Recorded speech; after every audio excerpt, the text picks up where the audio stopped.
시편 91편 9절에서 16절까지 말씀 우리 찾으시고 한 절씩 교독을 하겠습니다.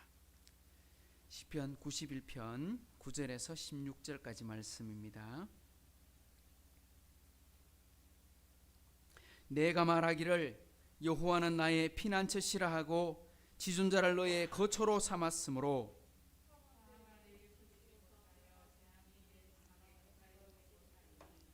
그가 너를 위하여 그의 천사들을 명령하사 내 모든 길에서 너를 지키게 하심이라.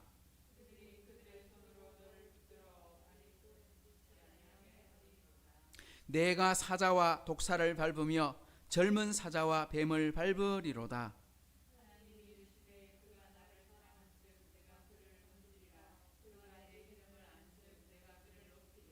그가 내게 간구하리니 내가 그에게 응답하리라. 그들이 환난 당할 때에 내가 그와 함께하여 그를 건지고 영화롭게 하리라.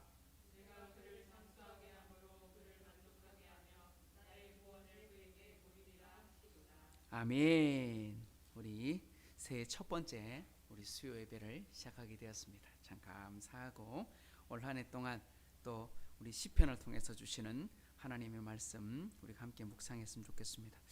우리 교회가 시작하고 7년째를 이제 지나가고 있는데 시편 1편 우리 첫 수요 예배부터 시작해서 지금까지 쭉 이어서 중간중간 한 번씩 쉴 때가 있었긴 했지만 얼마나 지나야 이게 끝날지 모르겠습니다. 이제 90편 왔으니까 앞으로 60편 남았는데 90편 하면 한 3, 4년 하면 끝이 날 것 같습니다. 좀 길게 좀 보면 좀 더 빨리 끝날 것 같았는데 아마 한참 더 걸려야 되지 않겠나. 시편 이제 우리가 4권을 들어가서 4권의 두 번째 시 우리 91편의 주제가 뭐라고 했습니까? 여호와는 나의 피난처가 되십니다. 하나님이 나의 피난처가 되시고 나의 도움이 되십니다. 그렇게 말씀했는데 오늘 91편을 이끌어가는 말씀은 바로 시편의 2절의 말씀이 그것을 끌고 갑니다. 2절을 다시 한번 읽어볼까요? 나는 여호와를 향하여 말하기를 그가 나의 피난처요 나의 요새요 내가 의뢰하는 하나님이라 하리니. 이게 보면 하나님과 이 시인의 관계를 뭐라고 설명하고 있습니까? 하나님 나의 뭐가 되신다? 요새가 되고 피난처가 되고 나의 의뢰하시는 분이시다 하고 소개하고 있습니다. 근데 2절 마지막에 보면 나의 의뢰하는 하나님이십니다 이렇게 말하지 않고 하나님이라 하리니 이렇게 끝을 맺었습니다. 그러니까 그렇게 믿었습니다. 그랬더니 어떤 결과가 왔습니까? 그게 이제 뒤에 쭉 설명을 하고 있는 거죠. 이제 서술에 가는 과정으로 91편이 진행되어 갑니다. 근데 여러분 91편을 다시 한번 찬찬히 시간을 들여서 한번 읽어보시기 바랍니다. 읽어보면 우리 시를 읽거나 아니면 성경을 읽을 때 인칭이나 시제라고 하는 부분들이 나옵니다. 시제 우리가 알다시피 과거, 현재, 미래 뭐 영어에서는 뭐 과거 완료 뭐 이런 여러 가지 가정법 쓸 수 있지만 우리가 알고 있는 시제로는 과거, 현재, 미래 이렇게 구분할 수 있습니다. 그것도 참 재밌게 읽을 수 있지만 인칭으로도 읽어보면 참 재밌는 게 있어요. 우리 인칭으로 하면 1인칭이 있고 2인칭이 있고 3인칭이 있고 그렇게 구분할 수 있겠죠. 근데 오늘 본문을 읽어보시면 시작을 할 때 여호와는 나의 피난처이십니다. 여호와는 나의 요새입니다. 여호와는 내가 의뢰하시는 하나님이십니다. 이렇게 시인이 고백을 할 때는 뭐라고 고백합니까? 1인칭 시점으로 고백을 해요. 이 90일 시작할 때는 1인칭 시점으로 시작을 했습니다. 그런데 그 뒤에 나오는 모든 말씀들은 보면 1인칭 시제를 벗어나서 어떤 인칭을 쓰느냐 하면 3인칭이 바라보는 2인칭으로 쓰고 있습니다. 그러니까 하나님이 나를 바라볼 때 뭐라고 말하겠습니까? 그가 너를, 그가 내가 이렇게 표현하였습니다. 그러니까 하나님이 너를, 그가 너에게 이런 식으로 표현합니다. 그러니까 3인칭 관점에서 바라보면서 하나님이 나를 바라보는 것을 2인칭으로 표현해 주고 있다는 것입니다. 그래서 오늘 말씀이 참 특이하게 읽게 됩니다. 분명히 읽어보면 나의 피난처요 나의 요새요 나의 의뢰하는 하나님이라고 말했는데 그 다음 절 읽어보면 다 뭐라고 되어 있냐면 하나님이 나를 바라보고 있는 관점으로 그러니까 3인칭 관찰자 시점으로 표현해 내고 있다는 겁니다. 나머지 관점은 다 그렇게 쓰지 않았어요. 첫 번째 2절만 그렇게 쓰고 나머지는 다 2인칭으로 표현했다. 왜 그랬을까? 그냥 이럴 수 있잖아요. 1인칭은 내 눈으로 지금 보고 있는 관점, 내가 느끼고 있는 관점, 내가 믿는 하나님의 관점, 하나님은 나의 요새시고 나의 피난처시고 내가 의뢰하는 분이십니다 하고 설명하면 됩니다. 그런데 왜 2인칭으로 쓰고 있을까? 왜 하나님이 바라보고 있는 나를 마치 다른 사람을 보는 것처럼 이렇게 표현하고 있을까? 잘 보세요. 이는 그가 나를 새 사냥꾼의 올무에서와 심한 전염병에서 건지시기 때문입니다. 이렇게 읽어도 아무런 문제가 없잖아요. 2절에 이야기하고 3절에 넘어갔을 때 이는 그가 나를 새 사냥꾼의 올무에서 건지실 분이십니다. 이래 되거든요. 그런데 왜 여기서는 굳이 옆에서 바라보는 것처럼 이렇게 시를 표현해 놨을까? 왜 그럴까? 한 가지 예를 한번 들어볼게요. 어떤 예가 있느냐 하면 사람을 들 수 있는데 바로 예수님의 제자였던 사도 요한의 예를 한번 들어보겠습니다. 요한은 마태, 마가, 누가복음을 다 기록한 것을 읽어봤어요. 왜? 제일 마지막에 기록했거든요. 요한복음을. 요한은 AD 90년이 넘도록 죽지 않고 순교당하지 않고 살다가 결국은 자연사하게 되거든요. 그러니까 요한은 앞에 제일 먼저 썼던 마가복음부터 그 다음 마태복음, 누가복음 다 읽었어요. 그래서 읽어보면 마태, 마가, 누가복음은 어떤 관점으로 써져 있습니까? 시간적 관점으로 써져 있어요. 예수님이 태어나시고 그리고 공생애를 시작하시고 그리고 사역하시고 십자가에 달려 죽으시고 부활하신 관점, 쉽게 말하면 시간적 관점으로 기록해놨기 때문에 이 세 가지 복음을 가리켜서는 우리가 공관복음이라 불러요. 같은 관점에서 바라보았다. 어떤 관점? 시간적 관점에서. 근데 요한은 전혀 새로운 관점으로 바라봐요. 어떤 관점이냐면 다 읽어봤는데 부족한 게 있어. 이거 기억 못하는 게 있어. 빠진 게 있어. 그래서 보완을 합니다. 계속 보완하는데 어떤 걸 보완하느냐? 예수님이 하신 말씀 중심으로 보완합니다. 사건도 등장하지만 그 사건 속에 예수님께서 뭐라고 말씀하셨냐를 아주 상세하게 기록을 해놨습니다. 그래서 요한복음은 그냥 제4복음 이렇게 표현하고 넘어가죠. 근데 요한이 기록을 할 때 참 특이한 기록을 하나 남기는데 자신을 기록할 때 뭐라고 기록하고 있느냐? 한번 성경을 한번 찾아볼게요. 요한복음에 몇 군데 등장하지만 마지막 21장 요한복음 21장 7절 한번 읽어볼게요. 시작. 예수께서 사랑하시는 그 제자가 베드로에게 이르되 주님이시라 하니 시몬 베드로가 벗고 있다가 주님이라 하는 말을 듣고 겉옷을 두른 후에 바다로 뛰어내리더라. 이제 부활하신 예수님이 제자들을 만나 주셨는데 처음 만나고 나서 또 제자들이 그걸 다 믿지 못하고 어디로 가느냐? 갈릴리로 돌아가서 베드로가 나는 고기 잡으러 간다. 그러고는 고향으로 가버려요. 그래서 여러 제자들이 함께 따라가서 배를 빌려서 고기를 잡고 있다가 이제 똑같이 누가복음 5장에 등장했던 예수님께서 제자들을 만나신 것처럼 그날 아침에도 예수님께서 바닷가에서 고기를 구워 놓으시고 음식을 차려 놓으시고 제자들이 허탕치고 돌아오는 것을 바라보면서 뭐라고 말하냐? 얘들아 고기 좀 잡았느냐? 거리가 적어도 한 100m 가까이 떨어져 있는 바닷가에서 먼 거리죠. 그곳에서 소리칩니다. 고기 잡았나? 했더니 한 마리도 못 잡았어요 하고 막 대화를 주고받는데 요한이 깨달았습니다. 뭐냐? 저 예수님이다. 그래 뭐라고 말하냐? 예수께서 사랑하시는 그 제자가 베드로에게 이야기해 주님이시다. 그러니까 베드로가 다른 제자들은 배 몰고 오는데 베드로는 막 그대로 물에 뛰어들어서 헤엄쳐갖고 바닷가로 건너옵니다. 이때 예수님의 표현을 사도 요한이 뭐라고 말하냐면 예수께서 사랑하시는 내가 이렇게 말하지 않고 그 제자가 또 고기를 먹었습니다. 이제 음식을 함께 먹고 있으면서 불을 쬐고 있을 때 예수님께 제자 요한이 묻습니다. 뭐라고 묻느냐? 20절을 보십시다. 시작. 베드로가 돌이켜 예수께서 사랑하시는 그 제자가 따르는 것을 보니 그는 만찬석에서 예수의 품에 의지하여 주님을 파는 자가 누구니까 묻던 자더라. 베드로가 지금 이제 예수님과 함께 앉아있는 요한을 바라보면서 말하는 것을 이야기할 때 기억하는 것입니다. 뭐라고 말합니까? 예수께서 사랑하시는 그 제자가 따르는 것을 보니 그 제자는 어떤 제자였느냐? 예수님께서 성만찬을 할 때 예수님께서 너희 중에 내가 한 사람이 나를 배신할 것이다 했을 때 베드로가 콕콕 찌르거든요. 요한 네가 물어봐. 예수님께 누가 배신할지 물어봐 했더니 요한이 묻습니다. 선생님, 그러면 누가 배신합니까? 그랬더니 나와 함께 빵을 그 물에 적시는 자가 그자다 하고 말할 때, 그때 이야기할 때 뭐라고 하냐? 베드로가 돌이켜 예수께서 사랑하시는 그 제자가, 이 요한복음을 지금 요한이 기록하고 있는 겁니다. 그러면 요한이 자기 시제로 표현해도 되잖아요. 그 사랑하는 제자가 바로 나였다 이렇게 말하면 될 텐데, 사랑하시는 내가, 사랑받았던 내가 이렇게 말하면 좋은데 어떻게 말하느냐? 3인칭으로 표현하고 그 제자가, 마치 오늘 본문처럼 기록하고 있어요. 내가 1인칭 시점으로 기록하면 어떤 느낌이에요? 자기 확신이 굉장히 강합니다. 누가 뭐라고 해도 나는 그렇게 믿습니다. 확신합니다. 이거 자기 중심적이죠.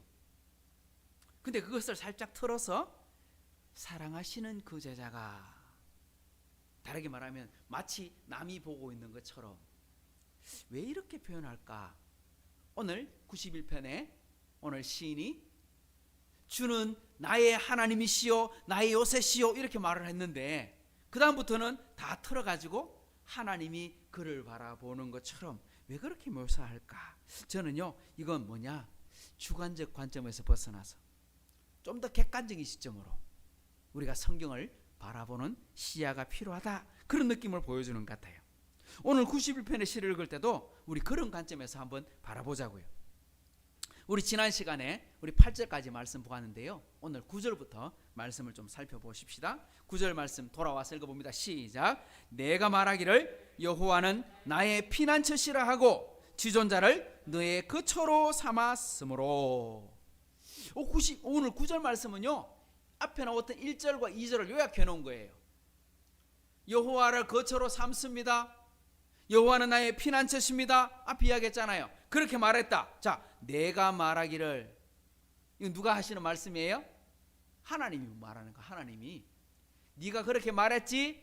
하나님 앞에 네가 그렇게 말했지? 뭐라고? 여호와는 나의 피난처시라 하였고 지존자를 나의 거처로 삼습니다. 1절에 말했고, 이제 1절과 2절의 말씀을 다시 한번 반복한 거예요.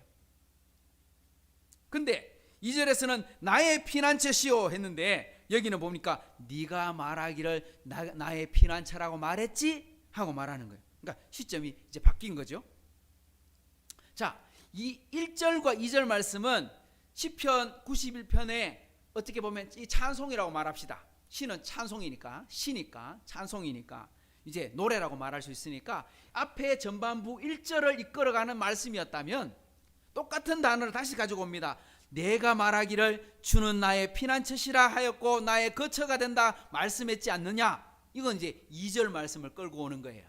다시 끌고 오는데 뭐라고 말하느냐? 자, 이렇게 말합니다. 여호와는 나의 피난처시라고 거처로 삼았기 때문에 어떤 결과가 준비되어 있습니까? 우리가 하나님의 말씀을 읽고 듣고 순종하면 여러분 어떤 열매가 맺히게 됩니까? 이제 그 결과가 뒤에부터 등장하게 되는 겁니다. 10절 말씀이 바로 그 결과입니다. 시작.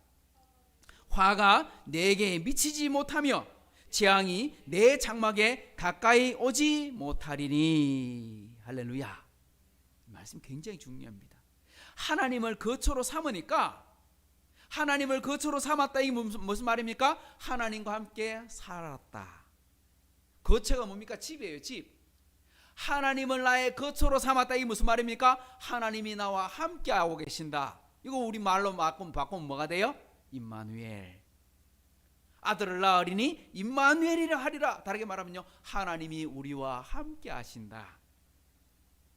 하나님이 우리와 함께 동행하십니다. 자, 우리가 하나님의 말씀대로 순종하고 삽니다. 그 결과가 무엇입니까? 이렇게 말합니다. 화가 내게 미치지 못한다. 재앙이 내 장막에 가까이 오지 못한다. 잘 보십시오.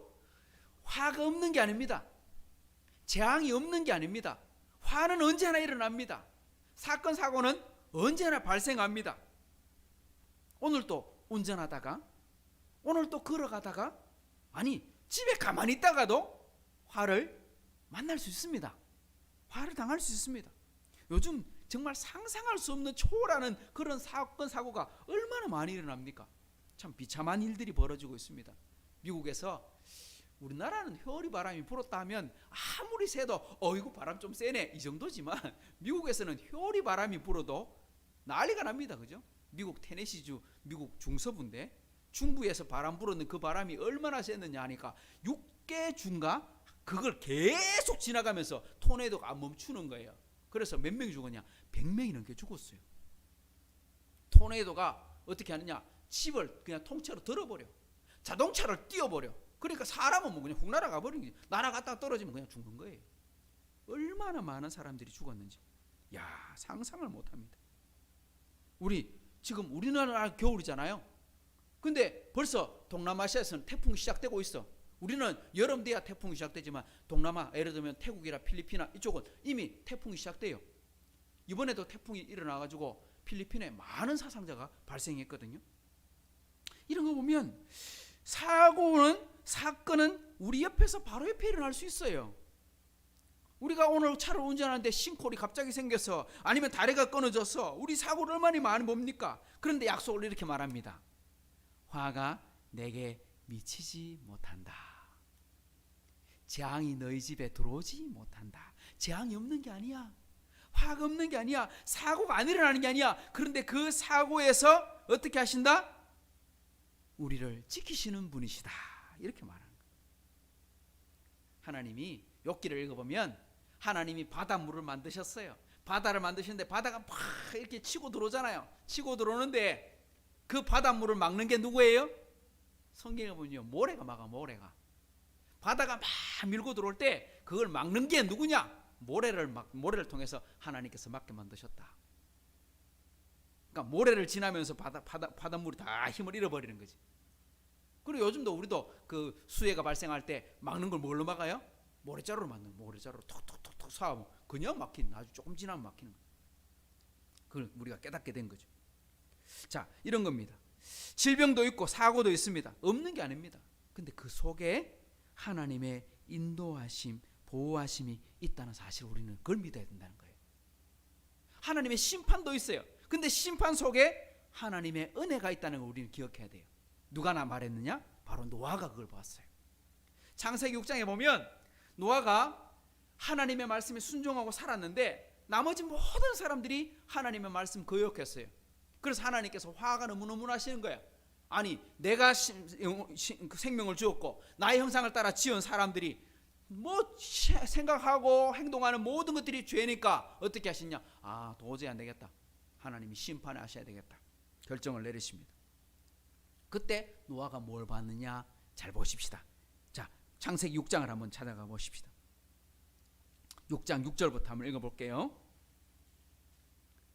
하나님의 심판 속에서 노아가 본 게 뭘까? 자, 봅시다. 6절 시작. 땅 위에 사람 지으셨음을 한탄하사 마음에 근심하시고 이르시되 내가 창조한 사람을 내가 지면에서 쓸어버리되 사람으로부터 가축과 기는 것과 공중의 새까지 그리하리니 이는 내가 그것들을 지었음을 한탄함이라 하시더라. 자, 그 다음 그러나 노아는 여호와께 뭘 입었더라? 은혜를 입었더라. 하나님의 한탄하시고 근심하시면서 물로 심판하겠다 결심하셨는데 그때 노아는요 하나님께 은혜를 입었어요. 재앙이 닥쳐오는데 노아의 가족은 구원을 받았어요. 그런데 이때 오늘 우리가 읽는 성경에는요 하나님의 은혜를 입었더라 이렇게 되어 있지만 원문 성경을 번역한 영어 성경, 그러니까 원문과 영어는 똑같이 번역됐어요.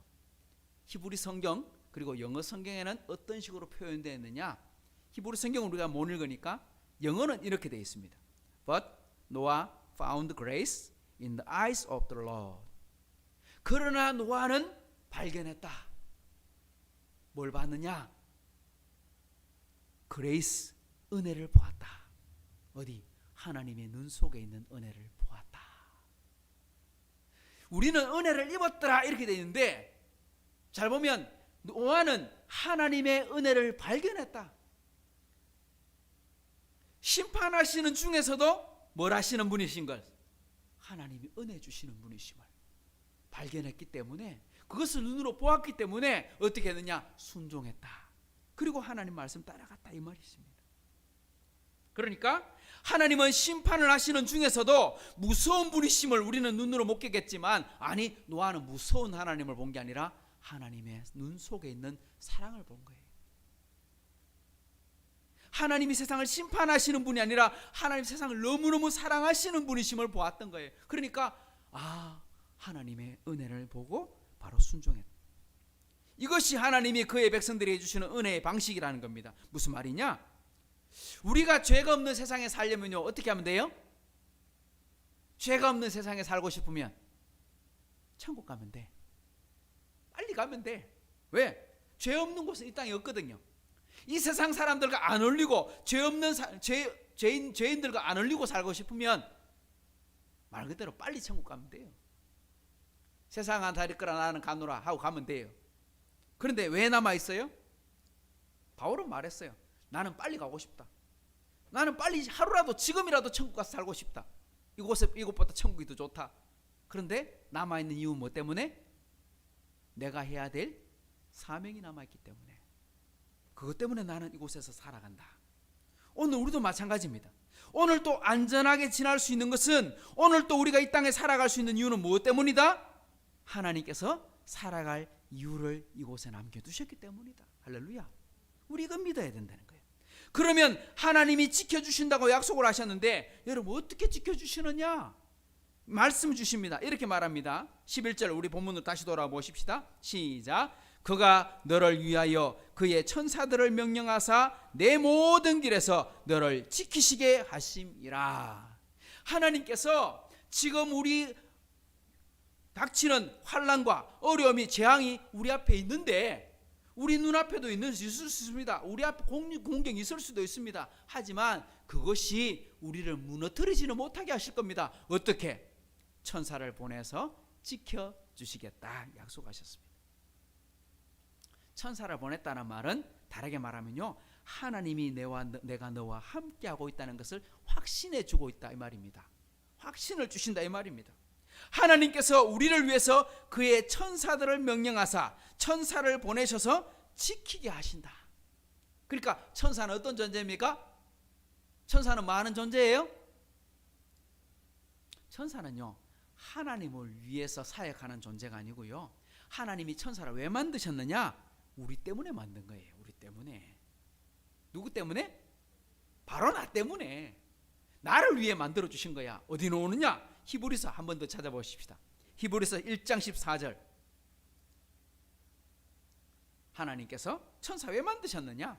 히브리서 1장 14절 시작. 모든 천사들은 섬기는 영으로서 구원받을 상속자들을 위하여 섬기라고 보내심이 아니냐.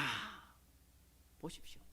원래 성경을 보면 천사들이요, 하나님의 장막에서 나팔을 부르고 하나님을 찬송하고 스랍들이 날며 거룩하다 거룩하다 거룩하다 만군의 여호와를 찬양받으시기에 합당하신 분이십니다. 원래 천사들이 하나님을 찬송하는, 예배하는 자로 등장합니다. 그런데 여기 보면 이렇게 말합니다. 모든 천사들은 섬기라고 만들었다. 섬기는 영적 존재다. 근데 누구를 섬기느냐? 이렇게 되어 있습니다. 구원받을 상속자들을 위해서. 그러니까 하나님께서 하나님의 사랑받는 자, 하나님의 형상으로 지음받은 자, 우리 하나님의 백성들, 저와 여러분을 위해서 천사들을 만드시고, 때로는 천사들에게 메시지를 주시고, 때로는 천사들이 지켜주시고, 때로는 천사들이 인도해 주시고, 할렐루야. 그것 때문에 만들어 주셨다는 거예요. 그래서 천사들이 때때로는 메신저 역할을 하고, 때때로는요 심판하는 역할도 하기도 하고, 때때로는 도와주는 역할로 등장하게 되는 거예요. 언제? 성경 한 구절만 우리 또 찾아볼게요. 다니엘서, 구약의 다니엘서 9장을 먼저 한번 읽어봅시다. 하나님이 천사들을 통해서 메시지를 주는 거예요. 어떤 메시지 주시느냐? 다니엘서 9장 21절 시작. 곧 내가 기도할 때에 이전에 환상 중에 본 그 사람, 여기 그 사람이라고 하는, 이거는 그 사람이 아니고 천사장 가브리엘입니다. 가브리엘은 천사장 중에 한 존재죠. 가브리엘이 빨리 날아서 저녁 제사를 드릴 때 즈음에 내게 이르렀더니, 자, 뭐 날아서 하니까 사람 아닌 거예요. 이거 천사예요. 자, 22절 시작. 내게 가르치며 내게 말하여 이르되 다니엘아, 내가 이제 내게 지혜와 총명을 주러 왔느니라. 왜 왔느냐? 23절 시작. 곧 내가 기도를 시작할 즈음에 명령이 내렸으므로 이제 내게 알리러 왔느니라. 너는 크게 은총을 입은 자라. 그런즉 너는 이 일을 생각하고 그 환상을 깨달을지니라. 뭐 할 즈음에? 네가 기도를 시작할 즈음에 하나님이 명령하셨다. 빨리 가서 다니엘에게 알려주라고. 그러니까 이때 천사는 무슨 역할을 합니까? 하나님의 말씀을 우리에게 전해주는 역할을 합니다. 하나님의 말씀을 전해주는 역할, 쉽게 말하면 메신저 역할을 천사가 하는 거예요. 근데 이것만 했느냐? 아닙니다. 말씀을 전해줍니다. 보호해줍니다. 인도해줍니다. 우리 잘 아는 것처럼 다니엘은요, 포로된 땅 바벨론에서 국무총리를 합니다. 다니엘과 친구 3명이 전부 다 총리와 다른 아주 고관 대작으로 역할을 하고 살아갑니다. 주변 사람들이 얼마나 싫어했을까요? 다니엘의 원래 관리들, 그 사람들은 얼마나 싫어했을까요? 왜요? 포로로 잡혀온 종들이 그냥 관직, 예를 들면 공무원, 9급 공무원 이게 아니고, 아니 1급 공무원, 2급 공무원이 돼가지고 나라의 모든 걸 좌지우지하니까, 야, 저놈들을 내가 죽여야 되겠다, 저놈들을 내려앉혀야 되겠다. 그래서 막 오만 수를 쓰잖아요. 그 수 중에 어떻게 합니까? 신상 만들어 놓고 왕의 신상한테 절하지 않으면 풀무불에 던지게 하십시오 했더니, 알고 봤더니 다니엘의 세 친구들이 절하지 않는 거야. 왕이 도장을 찍었으니 안 지킬 수도 없고, 그래서 어떻게 합니까? 풀무불에 집어넣어요. 근데 집어넣는데 다니엘과 세 친구들이 뭐라고 합니까? 그리 아니하실지라도 나는 괜찮습니다. 죽어도 괜찮습니다. 그런데 들어갔더니 누가? 천사가 지키고 있어.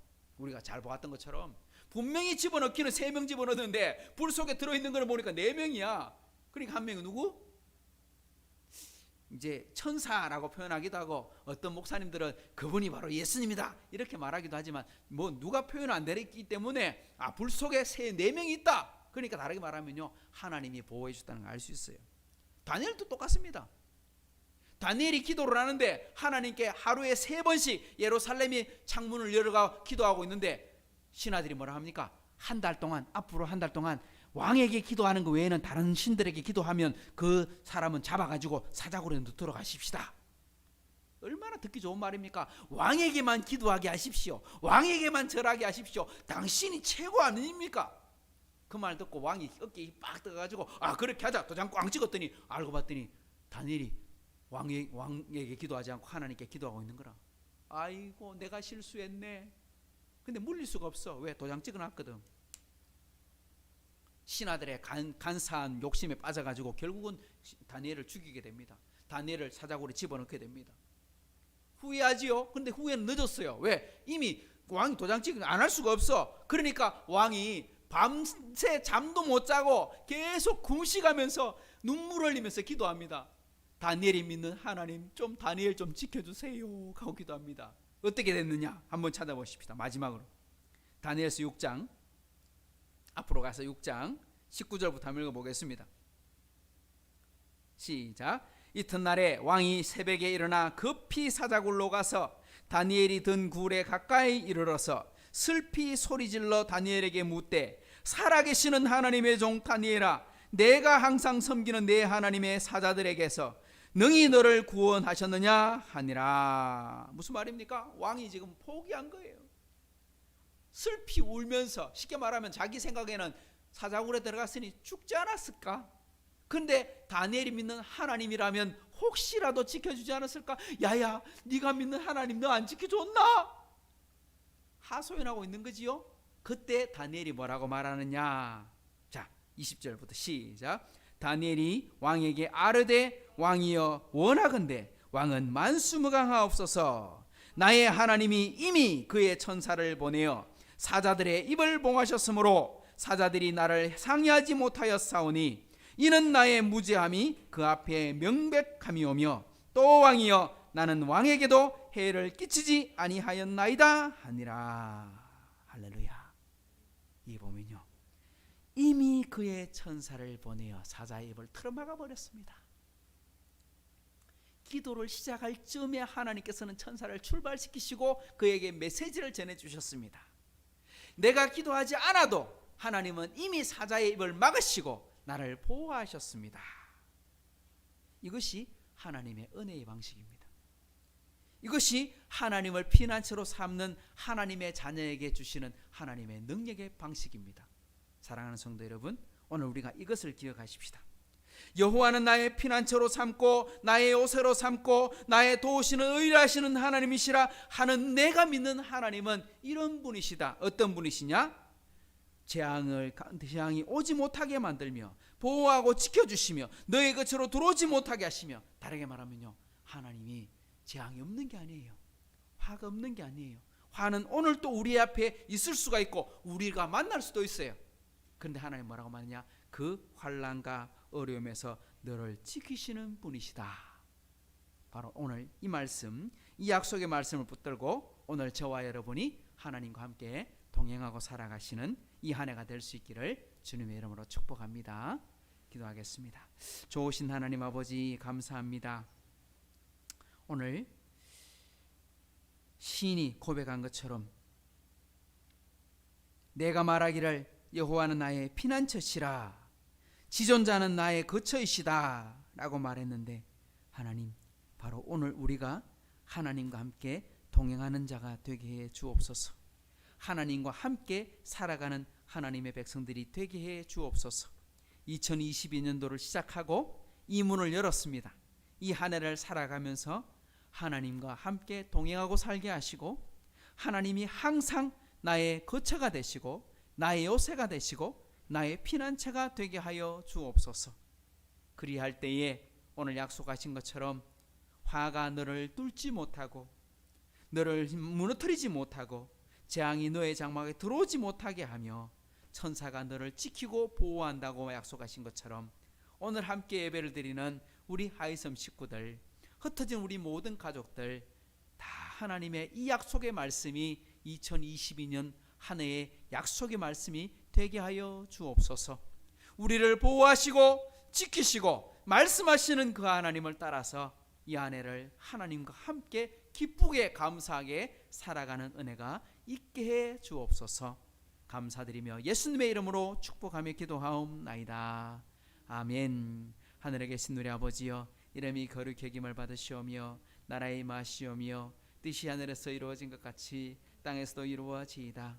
오늘 우리에게 일용할 양식을 주시옵고 우리가 우리에게 죄전자를 사하여 준 것 같이 우리 죄를 사하여 주시옵고 우리를 시험에 들게 하지 마시옵고 다만 악에서 구하시옵소서. 나라와 권세와 영광이 아버지께 영원히